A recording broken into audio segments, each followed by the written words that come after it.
know you're very interested also in theater. Mhm.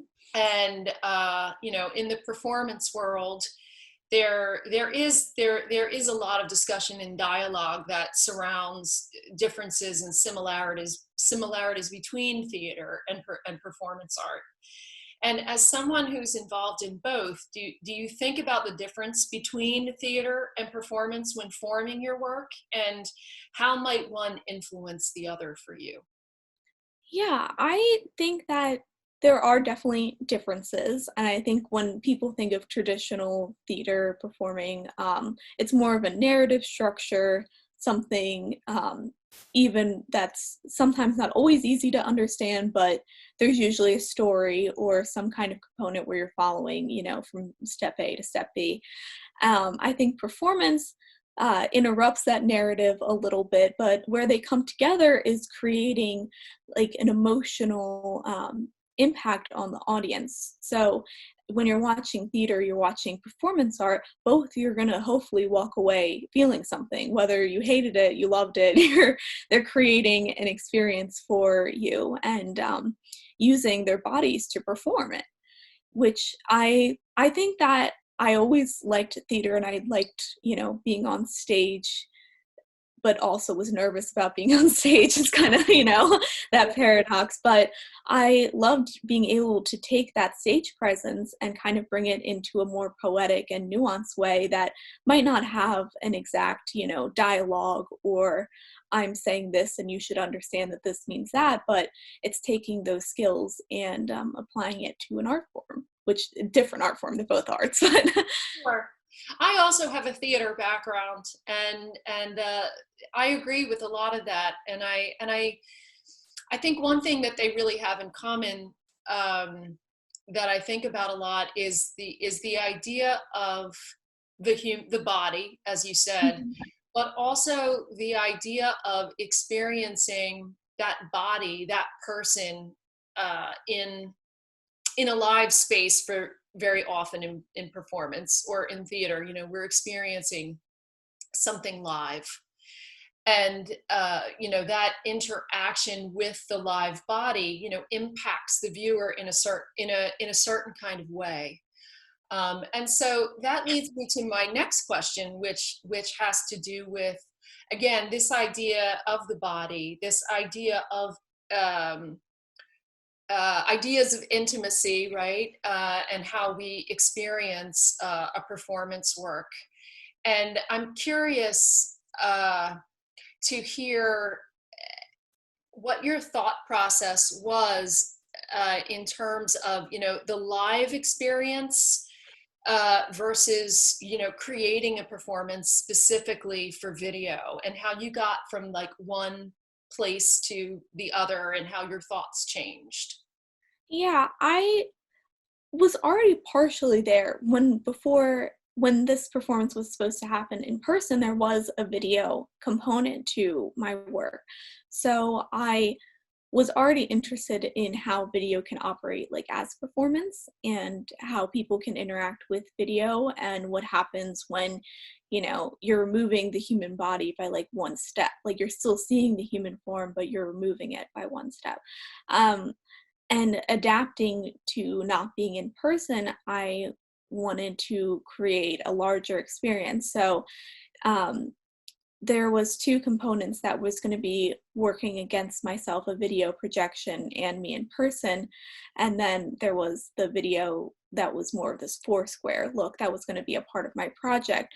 So when we transitioned, I added both the components of working against and with myself into the video with Unmovable Forces. So it's taking those two ideas and applying it to the video, if that makes sense. Yeah. And then thinking about how we now, I think a lot of times we think about how people exist on screens. We're looking at social media and movies and TV, and it's not a direct answer, but how will people think of the human body when it's one step removed?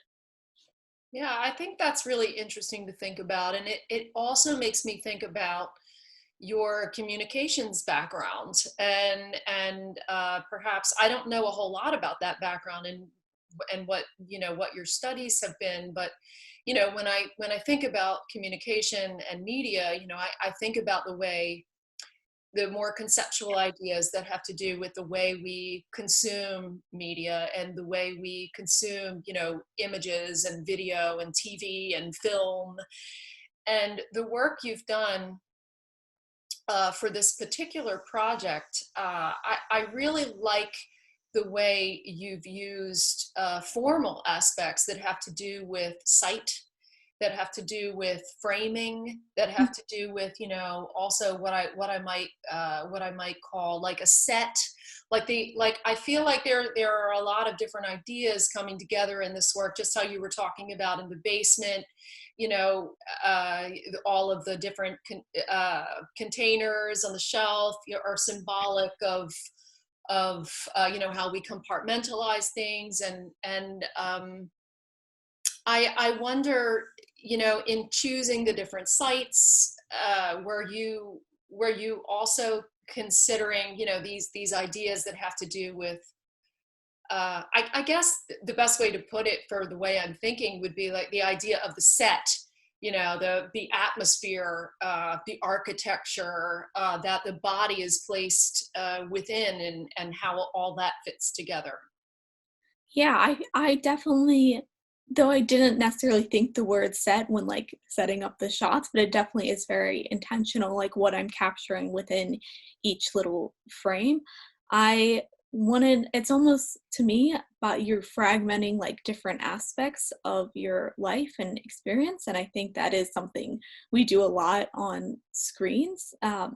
Like a social media post is just a snapshot of, oh, like here's me and my perfect breakfast. And, we always do these little snapshots, and each set at each, sorry, each scene is kind of set up like that. Like I have one shot of the door, and that's all you're really seeing is this one door, and you don't get to know until later like what's inside of there, like, and you don't get a full image of what it's like inside.